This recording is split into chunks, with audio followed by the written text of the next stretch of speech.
I got a call in February of last year. Do you still have your original pink car? And I'm like, as a matter of fact, I do, but it's been sitting on jack stands since '96.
That's what it's all about. The sportsmanship, fellowship, hanging out, telling jokes.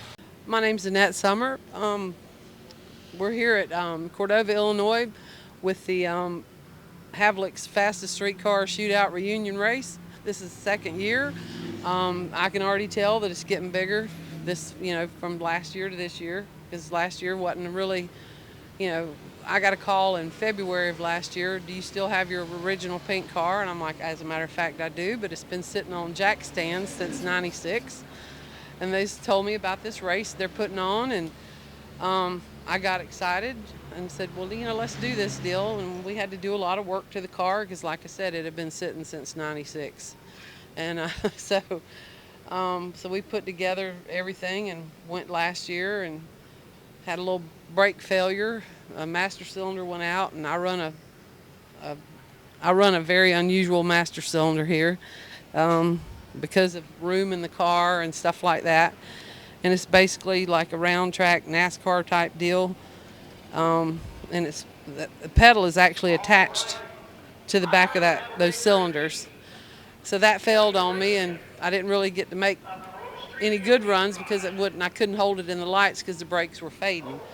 But anyway, this car, we finished it in about '91, and I ran Super Chevy a few times, and then we tried to make it to the first NMCA race in Memphis, and we didn't have the Fulton motor ready at the time, so we kind of held off and went to the second one in '93, and did okay. But at the time, I had an automatic transmission that was not like the automatics of today that are pretty much bulletproof. We'd get about 3 runs out of an automatic, and then it was about basically on fire. And then '94 we showed up and we ran pretty much the whole season, and then about July, the car went to Tommy Mooney's because I'd had it with the automatics, breaking and tearing up, and so it went to Tommy Mooney's and got 4-linked and got a lenco clutch situation deal put in it. And so then I've been around lencos. My husband ran pro stocks. I knew, basically what to do. Actually, I practiced in a lawn chair with the lenco beside me, practicing what to do. And so we went to Maple Grove, and at the time, I believe the record was 8:12 or something like that. I might have even held the record then, I don't remember, but we went to Maple Grove and took the record from a 8:12 to a 7:72, my first time driving a Lenco.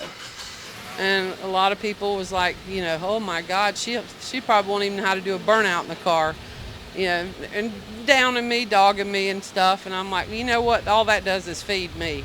So we dropped the bomb on them there with a 772, and was the first to do it. I won the bounty and got the check. And this car has a lot of history. It went 2 years and went to every final round that I entered for 2 years. And I went to what's called Gallet now. It used to be Dunn Benson Dragway. And the automatic transmission let me down and broke my going 2 years with going to every final. And but you know, it's pretty much how it was when I raced it. When I parked it in '96, we did a few little upgrades. We put a drive shaft tunnel in it because I had nothing around me to protect me if the drive shaft came out. So we did that, or actually Tommy Mooney did it. And then we stiffened up around the clutch because the clutch was flexing. So we fixed that. And the car never had an anti-roll bar in it, and it would always twist up and drive crazy. I never could get on the second system until the car would calm down. So we put an anti-roll bar in it and beefed up the clutch and put a drive shaft tunnel in it, and we got aerospace brakes all the way around now. After what happened last year, we put aerospace brakes all the way around, a new master cylinder. I went and buzzed it down the track, I think Wednesday here, just to seat the brakes in and make sure everything's working in the brakes, because I'm gonna tell you, in Iowa, even though I didn't get a time, it took off rolling because I couldn't hold it in the lights because the master cylinder was fading. And even rolling, it took off, and I mean, it felt better than this car ever felt. But I barely made the last turn in Iowa. I was almost going into the sand trap, and I made the turn probably running 45. I smelled like a runaway 18-wheeler with no brakes. And by the time they got to me on top end, that brake smell was still there. And so I'm like, well, you know, we'll just come back next year and have it all tuned up and fixed, and got this drive shaft tunnel in it, and you know, to protect me. And so what's it mean for you to see events like this come back?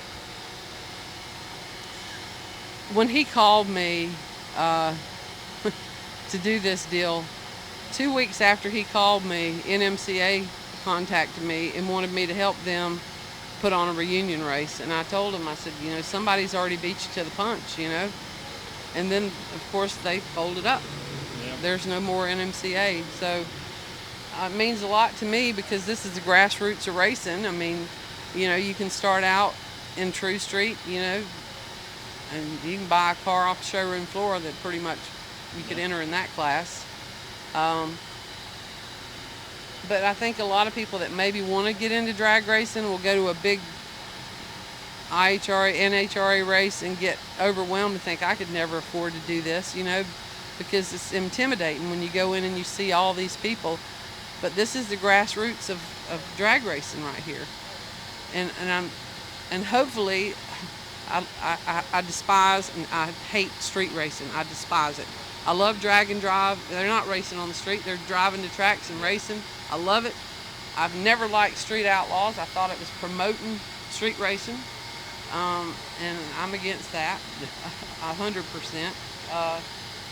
And this has got to keep going because it's for people that want to get involved in racing. You can start out in True Street, you know, with something you might already own.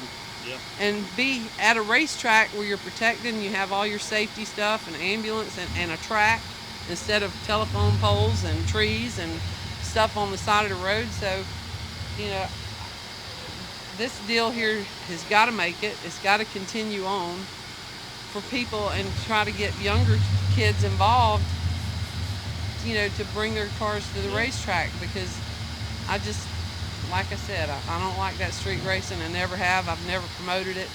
As a matter of fact, I did an article years ago for a magazine because NMCA was about bringing your car to the track and getting off the street.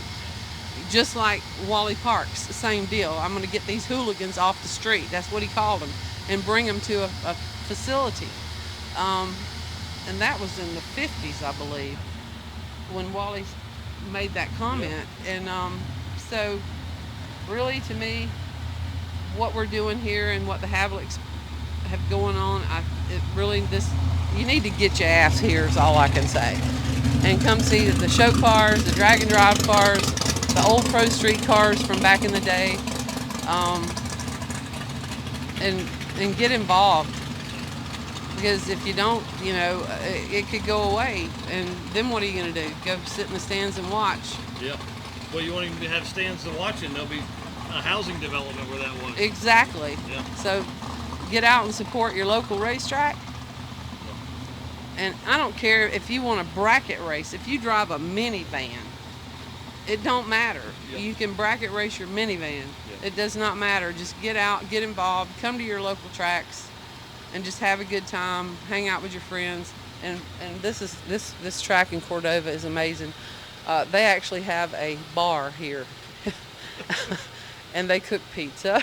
Yeah. So it's open Wednesday through Thursday, and a lot of people that race here, they come here and hang out at the bar and talk about what they've done to their cars over the week and have a good time and eat pizza and chicken wings and hang out. And it's pretty cool here. I've never been here. I've watched, a lot of IHRA races over the years coming from here back when, all the IHRA had all the fuel cars and pro stockers and pro mods and stuff.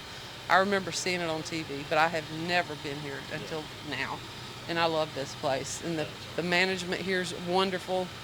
And they've just built a new shower house. It's like brand new. So nice. It is super nice. So just all I can say is, get out. I mean, this car started out as a vision in 1986, right here. It was already a pretty fast street car. I ran like 1120s with it, but I wanted more and more and more. Mm-hmm. And so we cut it up, and I envisioned this pro street deal and just driving it to the racetrack and who could be king of the street. Yeah. But I have never, I abide the law. I might go 5 over, on the road, but, nowadays with everybody with these cell phones, I have a Harley. I won't even ride it anymore because everybody's on their phone. They're not paying attention. And I just get your ass here this weekend. If you're listening to this, come on down and look at these beautiful cars here. Randy Adler has his GTO from back in the day. It's just on display because he didn't have enough time to get it ready. We've got both Big Berthas here with Keith Roberts. Bruce Poulos is here with the old Richie Wyman Chevelle. Randy Lambert is here with his Impala. There's a lot of cool cars here from back in the day. We even have Rick Pope here with his Pinto that ran in the NMCA. He's here too. That's awesome. And that car, small car, huge motor. Yeah, and me, Randy Lambert, and Rick Pope are the only 3 here that still have our original cars and still own them and still drive them. Wow. So there's a lot of history here, and everybody needs to get their butts here because this is what is going to save drag racing, to make it where it's affordable so that people can come here and run True Street, or hey, move on up to the next class and just have a great time. That's awesome. So that's what it's all about. The sportsmanship, fellowship, hanging out, telling jokes, telling old war stories from back in the early days. We was doing that last night. Tony Christian's probably up there laughing at us, but we were telling Tony stories. We were telling Bob Rieger stories and just having good fellowship. And that's what it's all about. No pressure. Just do the best you can and just have a good time.